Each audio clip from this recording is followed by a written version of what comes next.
On Last Week Tonight on Sunday, John Oliver discussed Steve Bannon's departure from the White House and Republican lawmakers' attempts to address the president's widely derided statements about the far-right rally in Charlottesville, Virginia.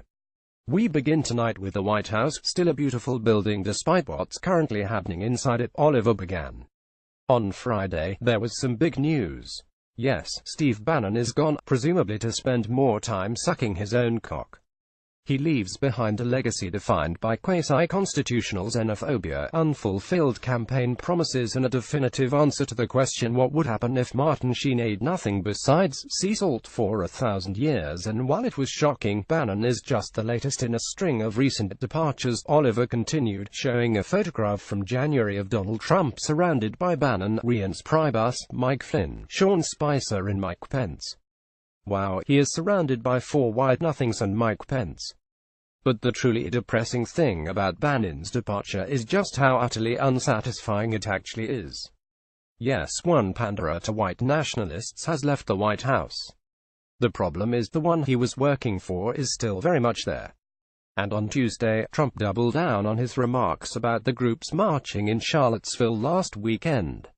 Oliver showed footage of the president's press conference in which he equivocated again when asked who was to blame for the violence in Charlottesville, calling some of the participants in the white supremacist rally very fine people.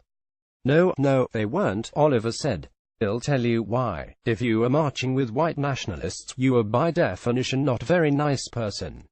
If Malala Yousafzai had taken part in that rally, you'd have to say, okay, I guess Malala sucks now. I'm confused. I don't know why SHES there, but Malala definitely sucks. That's the only conclusion you can draw. Oliver then detailed the wave of condemnation that followed, with the president disbanding his business and infrastructure councils after members of both spoke out against his drawing moral equivalence between the white nationalists and the counter-protesters and left of their own accord. Meanwhile, commentators who are usually in Trump's corner had a genuinely tough time defending his remarks, none tougher than Fox News' Melissa Francis, Oliver said, showing a clip of the broadcaster getting visibly emotional on air over being judged for her defense of Trump. If you're getting emotionally overwhelmed at being judged for defending Trump in his Nazi sympathizer phase, stop fucking doing it, Oliver quipped. It's that simple. No one is making you do it. And how did you manage to make this about you? Oliver also examined the responses by members of the Republican Party, including the Senate Majority Leader, Mitch McConnell, and the Speaker of the House, Paul Ryan. It was also fascinating to watch Trump's own party try desperately not to deal with what he had said, Oliver explained, referring to a report that McConnell was very concerned and very upset by the president's comments. McConnell's staff has denied that report. That's right, Mitch McConnell has the moral courage to deny anonymous sources who said he had some moral courage, Oliver joked, imagining McConnell's response: I will not stand idly by while people drag my name out of the mud. Leave my name in the mud where it belongs. Others try to delicately thread the needle, condemning the Nazis without explicitly mentioning the president, the host explained.